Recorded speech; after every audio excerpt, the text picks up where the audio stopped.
National news channel है, वो पूरी रिपोर्ट चला रहा है सर, जिसमें पूरे हर एक शख्स का नाम लिखा हुआ है, आइडेंटिफिकेशन कोड्स लिखे हुए हैं, और उसके हिसाब से जो B-2 बॉम्बर्स, F-22 और ये 35 रैप्टर्स वहाँ डिप्लॉय हुए हैं, ये बहुत प्रिसीजन अटैक में इस्तेमाल किया जाता है इनको। तो ऐसा ऐसा लग रहा है कि रमज़ान की या इस पाक महीने की वैल्यू अमेरिका तो मुझे नहीं लगता करेगा, क्योंकि उसको सिर्फ GPS लोकेशंस मिल जाए, उसको आइडेंटिफाई हो जाए कि जिस शख्स को मारना है वो यही है, ड्रोन के जरिए एक एक चप्पा चप्पा ईरान का तलाशा जा रहा है, तो मुझे तो लगता है कि उनको रमज़ान का ख्याल नहीं आएगा। अगर उनको इंसान मिल गया जिसको वो मारना चाहते हैं तो वो अटैक करेंगे।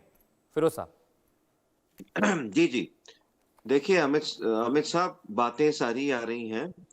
और रमजान का तो जिक्र मैंने इसलिए कर दिया कि मैं खुद रोजे रखता हूँ। जी। और all over the world Muslim community रोजे को फॉलो करती रखती है। है, एक पायस मंथ कहलाता है जी। ये।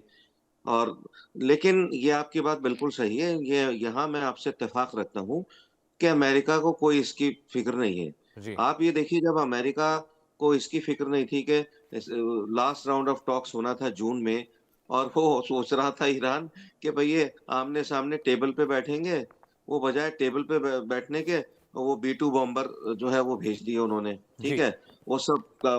तो अमेरिका का कोई भरोसा नहीं है। देखिए, अमेरिका इस दुनिया का सबसे बड़ा जो है ट्रेडर है। वो ये देखता है कि कहाँ उससे किससे क्या फायदा है। ठीक है ना। अब यह है कि वो क्यों इस पे कब्जा करना चाह रहा है, ये तो कि दादागिरी है। इसकी ईरान की ये एक अलग चीज है। दादागिरी अमेरिका को हजम नहीं होती। देखिए, क्या मैं आपको बताऊं, अमेरिका अगर ये सोच रहा है कि वो उनको खत्म कर देगा, खमेनाई को, चलिए कर दिया खत्म। उनके साइंटिस्ट को तिजावत साहब भी कह रहे थे, उनके और भी जनरल्स को, फौजियों को मार देता है, सब कर देता है। लेकिन इससे पहले ईरान जो करेगा, उससे अमेरिका का इकबाल, जो बुलंद इकबाल है आज की तारीख में, जी। वो उसका इकबाल ईरान खत्म कर देगा। इन द सेंस, में कोई सपोर्टर नहीं हूँ ईरान का, ठीक है। लेकिन जो जिस तरीके से 40-45 साल से ईरान ने तैयारियां की हैं, उस पर सैंक्शन लगे। ईरान क्या कर रहा है, महंगाई क्यों है वहां पे, लोग क्यों वहां पे भी भूखे मर रहे हैं, वहां क्यों ये सब इतनी सारी चीजें हैं, इकोनॉमिक डेफिसिट में क्यों है। इसलिए कि वो पूरा अपना सारा फोकस उन्होंने हथियारों पे कर दिया। जिस तरह के मिसाइल शायद रूस के पास नहीं है, जो ड्रोन रूस के पास नहीं है, रूस उससे ले रहा है। तो ये सारा इसने तैयारी कर रखी है। तो अमेरिका अभी बिल्कुल, हमारे एक काबिल दोस्त ने कहा था, शायद रोहित साहब ने, वो America is balancing pros and cons.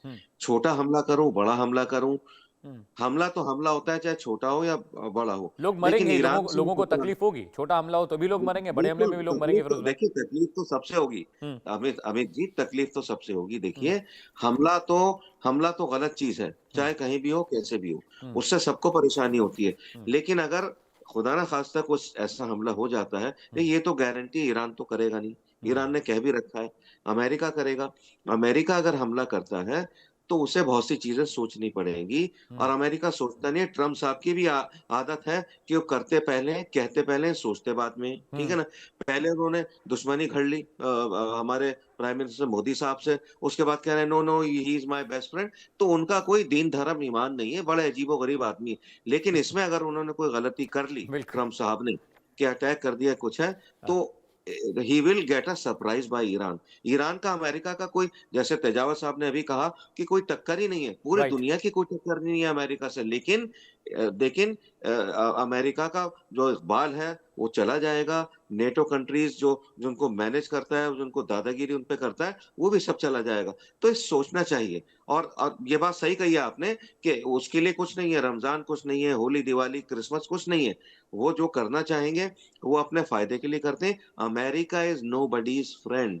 मैं कहता हूँ राइट। इसराइल का भी फ्रेंड नहीं है, वो तो एक राइट। अम्बिलिकल कॉर्ड की तरह उसकी रिलेशनशिप है इसराइल से। हम्म। उसको, लेकिन इसका ख्याल जरूर है अमेरिका को कि अगर कुछ हमने किया तो ईरान उसको भी नहीं बख्शेगा। तो ये कुछ चीज अच्छी नहीं है, अदला बदली जो है ये।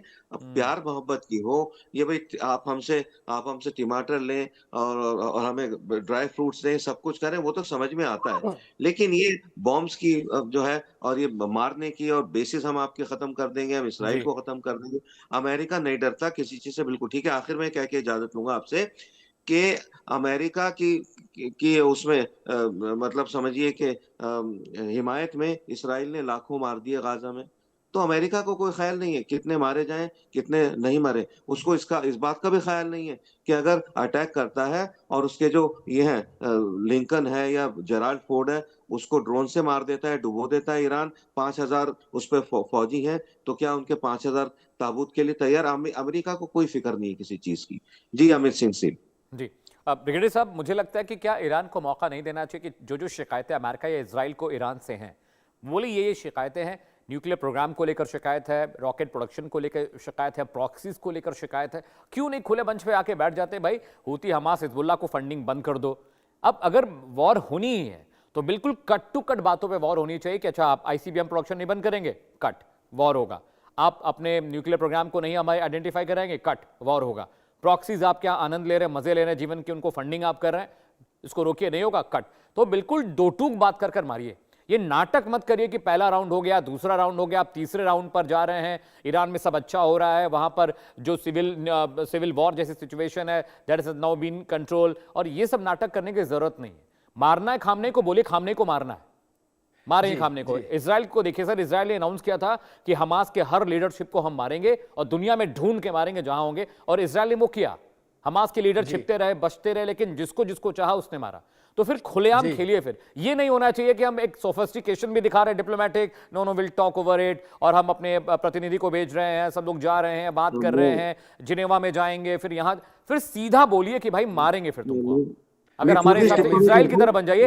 इजराइल ने कहा था, हमास ने इतनी बार बोला कि हम बातचीत करेंगे, हम चीजें ठीक करेंगे, लेकिन इजराइल ने कहा कि अब कुछ नहीं होगा, तुमने हमारे आदमी को मारा है, हम तुम्हें मारेंगे, बातचीत तो गई बाहर में। बिल्कुल सही, बिल्कुल, अब फिर कट टू कट बात होनी चाहिए ब्रिगेडियर साहब, मुझे लगता है। देखिए देखिए काश ये दुनिया आपकी बात सुनती और फिरोज भाई मैं आ रहा हूं आपके पास, फिरोज भाई मैं आ रहा हूं। हाँ। ये राजनीति और रणनीति और सामरिक बातें इतनी आसान होती तो जिंदगी दुनिया में बहुत आसान हो जाती, आनंद ही आनंद होता है ना, बाकी सब चीजें होती ही नहीं, कभी युद्ध होता ही नहीं। तो मजे की बात यह है कि हम और आप भी जब बातें करते हैं ना, तो मीठी मीठी बातें सामने करते हैं, और जो दोगली बातें हैं उसकी गुगली कहीं और चलती है जी। यही जब जब हमारे बीच में बड़े राजनीतिज्ञ बैठे हैं, गौरी शंकर जी हैं, ये बताएंगे कि जब भी इस लेवल पर बात होती है, देश के लेवल पर बात होती है, हाँ। तो कहीं पे निशाना, कहीं पे नजरे वाली बात है। ईरान को मारना भी है और पता भी नहीं चलना चाहिए। अब ऐसा कैसे हो सकता है कि मारना भी है और जी पता भी नहीं चलता, हो ही नहीं सकता।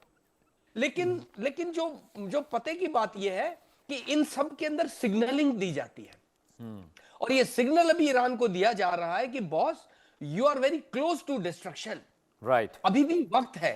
अब ईरान बेचारा वो तो खुद अभी खिसियानी बिल्ली है, दीवार के पीछे अटका हुआ है कि कुछ कर नहीं सकता, लेकिन छोड़ भी नहीं सकता, मैदान से भाग भी नहीं सकता, तो वो अपना पूरा जोर दिखाएगा। ट्रंप साहब की जैसी आदत है कि लास्ट मिनट तक प्रेशर दबाए जाना और लास्ट मिनट पे यू टर्न कर लेना।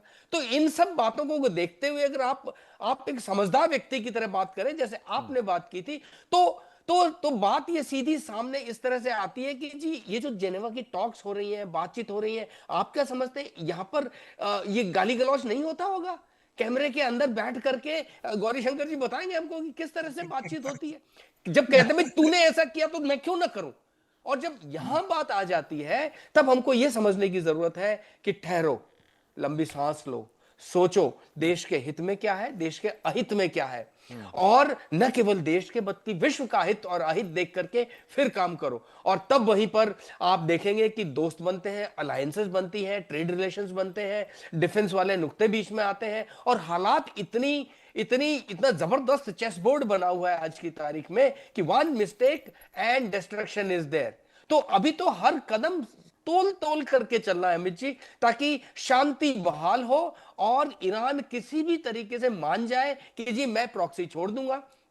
न्यूक्लियर का वो बोल रहा है, लेकिन क्या अगर वो क्लियर नहीं भी करता है तो क्या चीन और रूस उसको देने की काबिलियत नहीं रखते क्या? ठीक है सर, मैं तेजाब साहब के पास ज्यादा वक्त नहीं बचा है।